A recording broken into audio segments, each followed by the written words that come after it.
Well, hello, General Hospital Daily Recap fans. Today's daily recap is for Friday, August the 11th, 2023. Friday, August the 11th. Well, we had a whole lot of scenes again of Finn and Elizabeth. This time, in a nutshell, and I only caught it in between fast forwards. I guess Finn, a patient died or whatever, yada, yada, yada. Finn started thinking about who was going to take care of Violet because nobody knows where Hayden is at. And so he ended up asking Elizabeth, would she be Violet's guardian? That was the whole 5 scenes in a nutshell. And Elizabeth ended up saying, yes, that is her niece. After all, that's her niece. And then we have Anna Devane, a woman that's a target. She decides she's going to leave at night,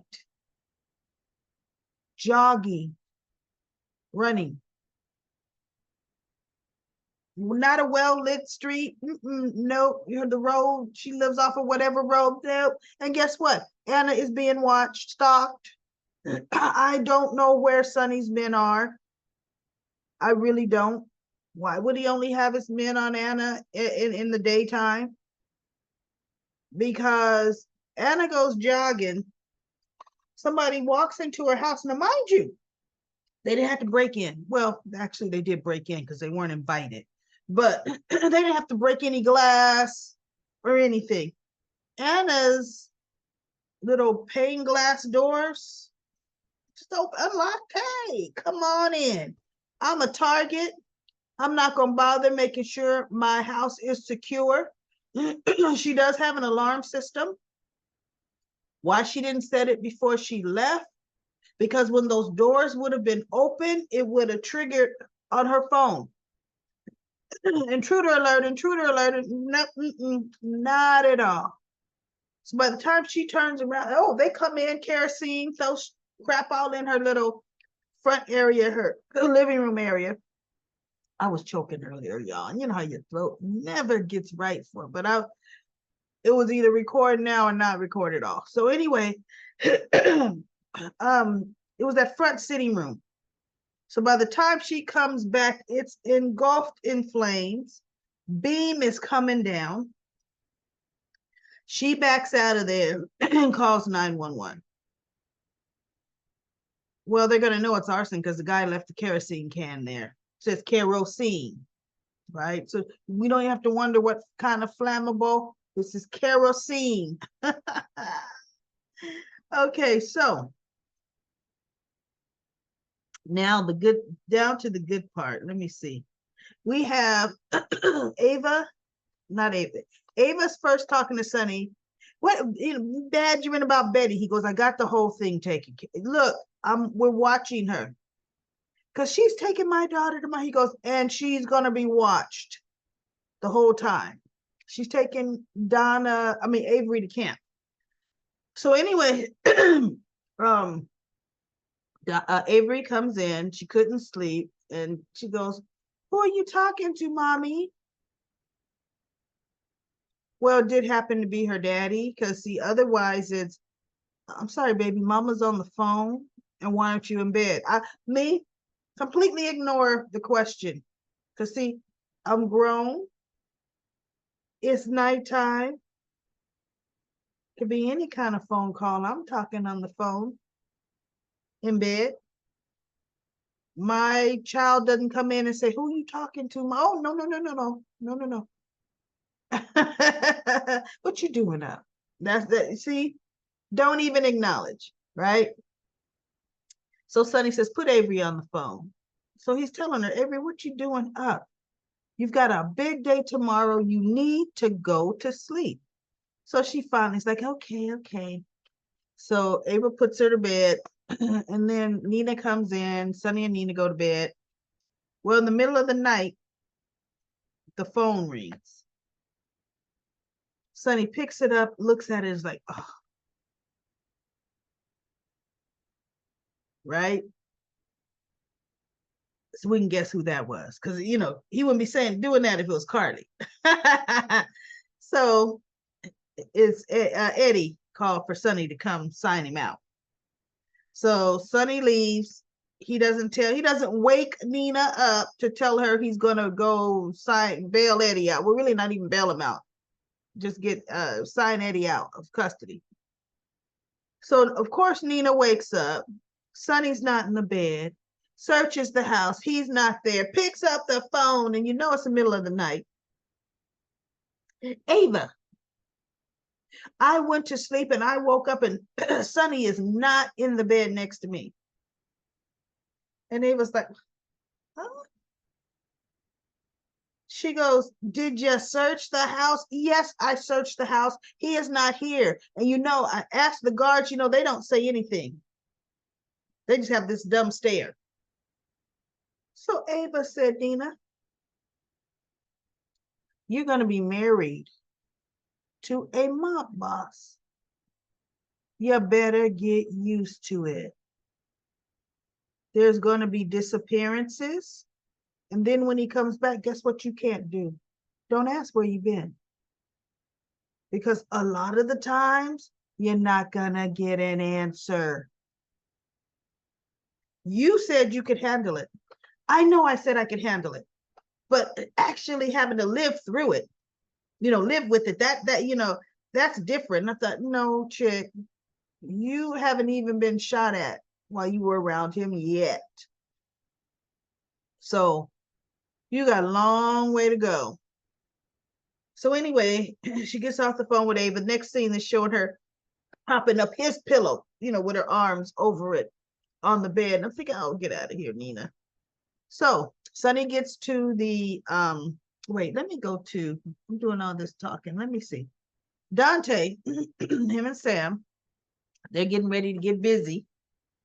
And then Sam, of course, stops him just as it's heating up because, oh, you know what? I got to talk to you about something. And I said, oh, I see how you did that, Sam. You got him in a position to where all he's thinking about what he's getting ready to do, right? So yeah, that is a good time to stop, put the brakes. Hold on, let me run this by you first. So anyway, she tells him about how, Maxie wants to rent Lulu's house. And he said, whose idea was that? And he didn't say me. She goes, my idea? And then she's telling, about how cramped they are and yada, yada, yada. But the funny thing is, Lulu's house is way bigger than Sam's penthouse. Way bigger. Okay? Sam's penthouse has 3 rooms, last I knew. But you know how in soap operas, they make it to infinity and beyond. It's probably going to be 4 bedrooms now, but it was 3 bedrooms. We've got Rocco, Danny. I guess they have 1 room. We have Scout. And while Laura's gone, Charlotte is staying with them in Scout's room. And we have Dante and Sam. They actually have more people than Maxie and her kids. But flip side, I could completely understand why Sam would not want to move into Lulu's house. Flip side. So no matter how cramped it is, and they're not really cramped because guess what? We don't show no kids in there. But anyway, that's her space. And there's room. They're all really making this a happy little family, and I'm happy for them. So Dante ends up saying, no, you know what? I like the idea because I don't think about Lulu's house. And when Lulu wakes up, it's up to her as to what she wants to do with the house. He said, but in the meantime, Maxie and her children can get good use out of that house. And Lulu would want her there. So he's 100% on board with that suggestion. Good. So now we're going to see, they're going to open that set back up, because really we never went past the living room. I love the way they had the little sitting room that you could overlook the backyard. I liked their house. Now, does anybody remember the backstory to how Lulu and Dante got that house? That house was actually out of their price range. They couldn't afford the house. And they they were disappointed initially because they couldn't afford it. So I forget who their real estate agent was. I want to say it wasn't Lucy, because Lucy can't hold water. She can't hold water. So what Sonny ended up doing is he had Diane contact the sellers and had them drastically reduce the price in that house to arrange that Dante and and Lulu could afford, saying, look, just say you need to get out and you need to get out fast. Boom. And we like you as a couple, as a little family. What Sonny did was he paid the difference. They didn't know it, because they would not accept a favor from him, not to get a house. Look, because Dante's like, if we can't afford it on our own, because Sonny said, I'll help you get it. And Dante's like, no, Sonny. Lulu and I are in the house, house market. We're looking, and it's got to be something we can afford. But then it just worked out. They didn't find out, I think, until like a year later or more, what Sonny had done. He paid for almost like half that house. So boom, paid it for it, made sure the escrow closed just right. With Diane on the case, everything worked out perfectly. Right? So anyway, that's the backstory on that house. So now the good part, down to the good deal. Let's see, who else is this? Oh, I did some research, everybody, yesterday. I went back, watched the scene again, because I said, how did Carly get that bottle in her hand? Watch the scene again. It was the bartender. He took that bottle and slid it to her down to the end of the bar. She stopped it and bam! So the bartender gave her the bottle to hit Mason with. Now, speaking of Mason, he shows up in Austin's office, and Austin has to patch him up because he was bleeding a bunch of glass and he had to have little stitches, but he's saying, yeah, he was trying to get this brunette and, whatever. And then a fight came out, and so Austin's like, and the brunette hit you on the head, clocked you? He goes, no, I think it was her blonde friend. See, he didn't see her, but he knew Cardi was there. He goes, I think it was her blonde friend she was with that may have hit me. But Mason snuck out of there before the cops came. But I'm telling you, Mason's going to see Carly at Kelly's, because he's no stranger to Kelly's. So anyway, Chase is bringing in Ned, Carly, Olivia. The police were really they were really arrested, because when the police got on the scene, Olivia was popping off. Right? Chase told Dante, because he ends up calling Dante just as he and Sam are getting heated into it. And he goes, I need you to come down here. Your mother's here, and I need you to sign her out. I need to release her in your custody. He's like, oh, good God. So he's coming. Sonny's phone, remember Sonny's phone rings. Well, that was Eddie calling Sonny. So Dante gets there, and he goes, what happened, man? He goes, look, the only reason that they're in here is when the officers came to the scene, your mother was spouting off so bad and then resisting that they had to bring her in. Everybody. Because Olivia was like, I was protecting myself. This man was trying to manhandle me in a bar. Oh, no, nobody. Okay, we know, Olivia, we know it. Oh, she's like, no, And anybody shouldn't have to sign me out. I did nothing wrong. She was just going to hold her ground. I'll stay right here. Dante comes and she goes, I'm not, because she didn't call Dante, Chase did. I'm not going to let my son, I'm not going to be released in my own son's custody. No. Because Mom, come in here. Let me talk to you. I don't want Mom, get in here. Takes him to the interrogation room and he goes, look, you stay here all night. You do know that means I'm staying here all night. Because I'm not going to let you be here by yourself all night. And he goes, and think about Rocco. Rocco is going to wake up and you are not going to be there. He's not going to know what's happening. Ma, just come home with me now. Fine. And Dante says, I'll sign for Olivia and Carly. Carly says, you're not going to sign for me. I don't need you to sign for me. He goes, are you sure? She goes, no, I'm fine. That's why I was kind of thinking, did Sonny? Did she call Sonny? Because we didn't know which one called Sonny yet. So he takes Olivia. Sonny comes in. Eddie's the one that called. And so Chase is told him what happened. Look, but the bar is not pressing charges. And I thought, I know the bar's not pressing charges. The bartender's the one that gave Carly the weapon to stop the fight, though. Where was the bouncer? So anyway, Ned says, finally, oh, my ride is here. And he goes, I will sign for Eddie and Carly. Carly looks at him, you ain't signing for me. I'm thinking, oh my goodness, what is it with these hard-headed women?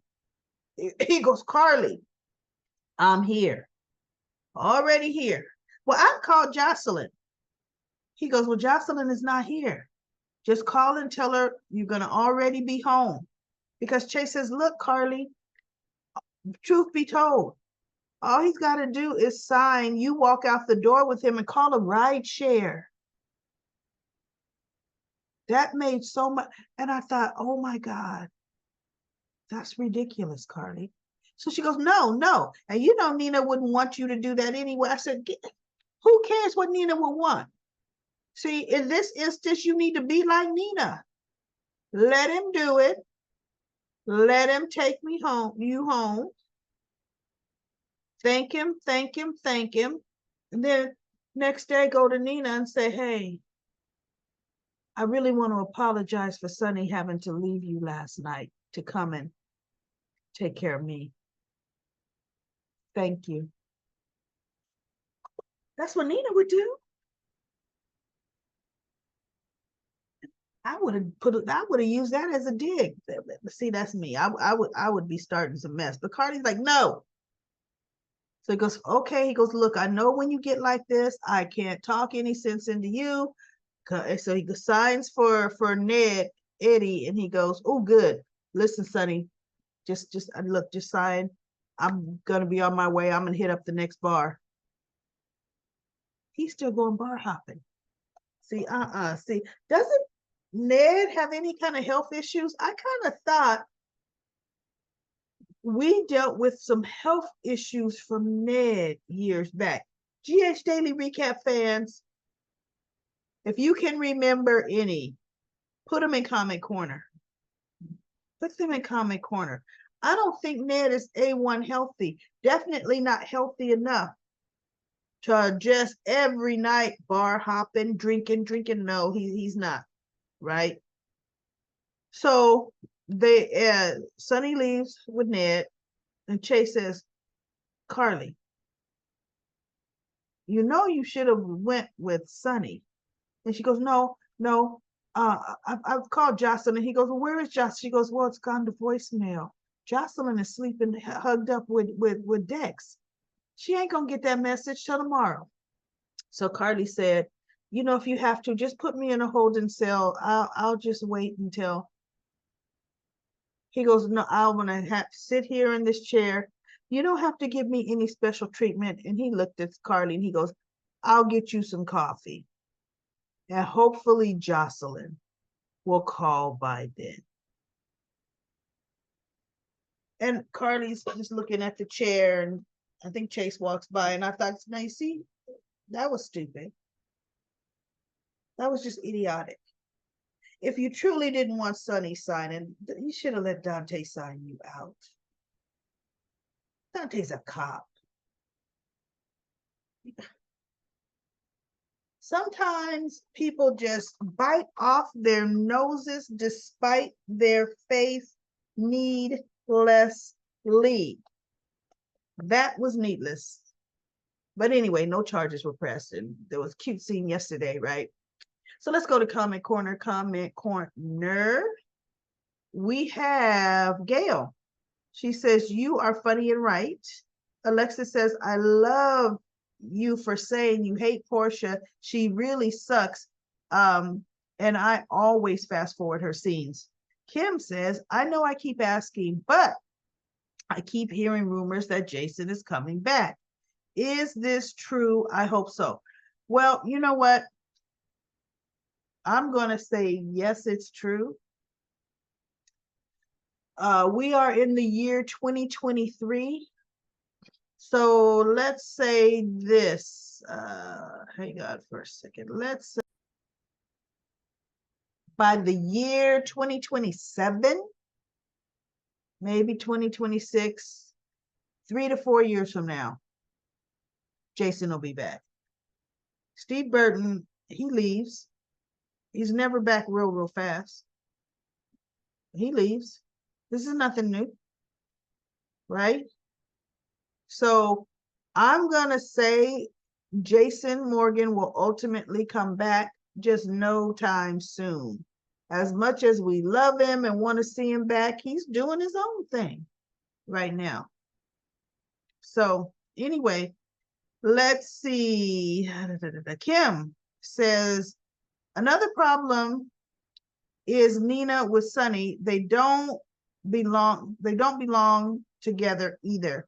I wish Ned would get his memory back so he could tell Sonny about the SEC so Sonny could get rid of Nina altogether. Sonny needs to be with Carly or Ava.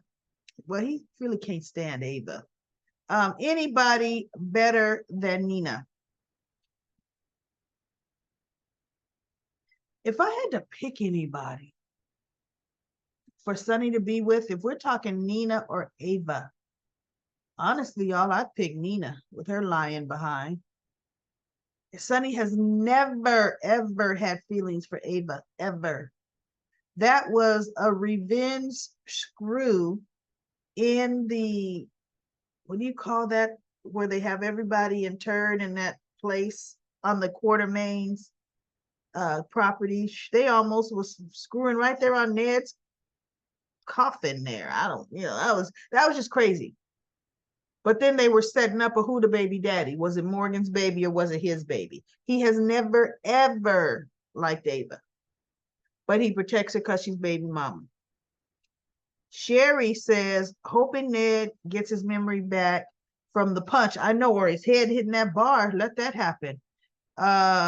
Portia's facial expressions don't look like she really is into Curtis. And is Trina really Curtis's? Or did Selena get the DNA test changed? I don't know. I honestly don't know.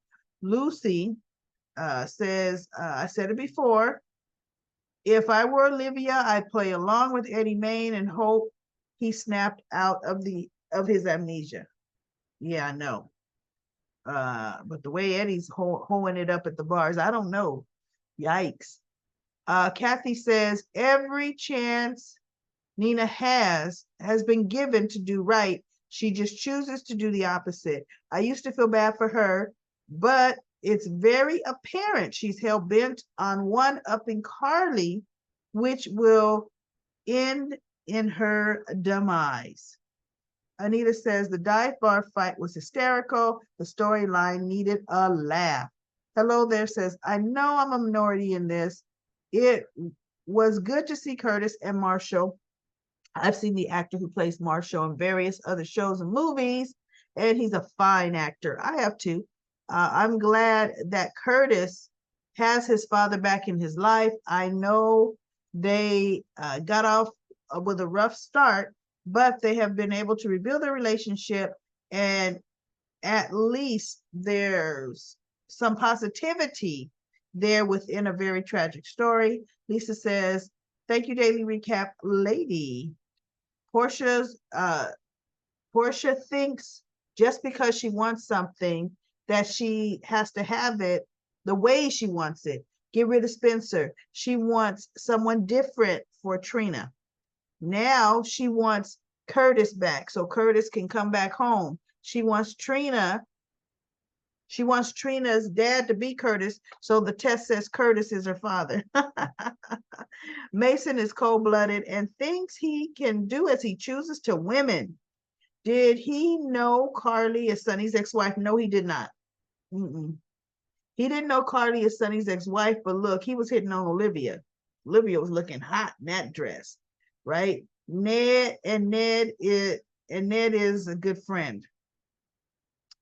Did Ned get him? Priceless. No, Ned without Carly, Ned would just still be laying there on the ground, right? And maybe kicked a few times in the ribs from Mason.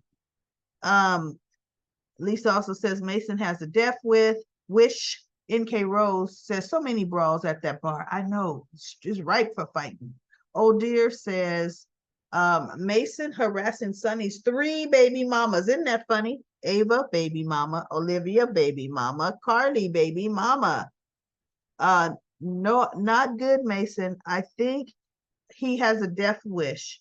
My prediction is Mason's time on Earth is expiring. Me too. Mason's going to definitely be one that bites the bullet. Sandy says Carly, Eddie, Olivia were hilarious today. I love the Trina and Curtis scene. LaShanta says Chase told Brooklyn neither one has confronted her. Oh, I know. Neither one has confronted Nina for being there and not saying or doing anything about Eddie. I don't get that. Is that during the writer switch and they forgot to relay that message that this is what happened in the scene? Pick up there. Olivia Jerome is in Pittenville. Remember, she was waiting on Anna to get there. Yep, Cyrus sent that message out. Sheila says Alex's body was never found. She could be the potential for Pikeman and the one after Anna. However, I hope it's not her. Look, I hope Peter August ain't Pikeman and he's doing that. Because remember, Peter was dead. She watched him take his last breath, but she left that body and went up to where everybody else was and said, Peter's dead. I watched him take his last breath. And I thought, but chick, you ain't watching him get stiff, right? You don't know he's really dead. People thought Peter was dead before. That man has 9 lives. Olivia Jerome is crazy and put in a loony bin. Nope. Olivia was put in Pentonville. Lisa says, I don't remember when Sonny went to Pentonville to see Cyrus, and Cyrus told Sonny Olivia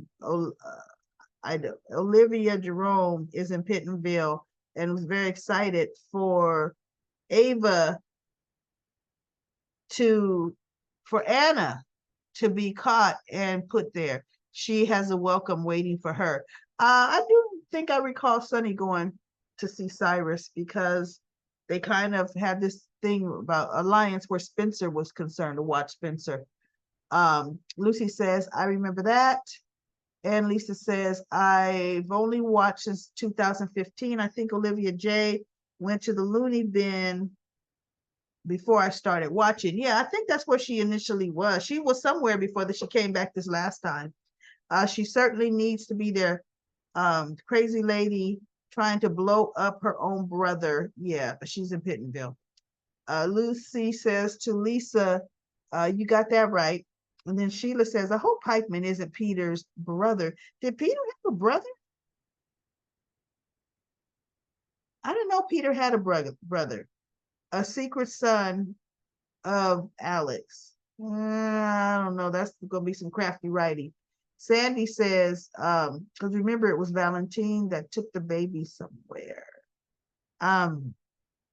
to supposedly the adoptive parents, Peter, or was supposed to be going to an adoptive parents. Valentine interceded and gave him to Victor not Victor, Nikos Cassadine. And Sandy says, it may be Alex herself. They never found her body. And says, I don't understand where Ned is getting his money to go bar hopping. Even if he has credit cards, it would say Ned Q's name. So I guess he's carrying around large sums of cash in his pocket. I know that is interesting. Where is he getting his money? Because let's face it, it's not from singing in the park. Look, he tries to sing in the park, but we don't ever see him really pulling in a crowd, right? We're not seeing that. We're not even seeing him get a gig that's paying him to come and perform.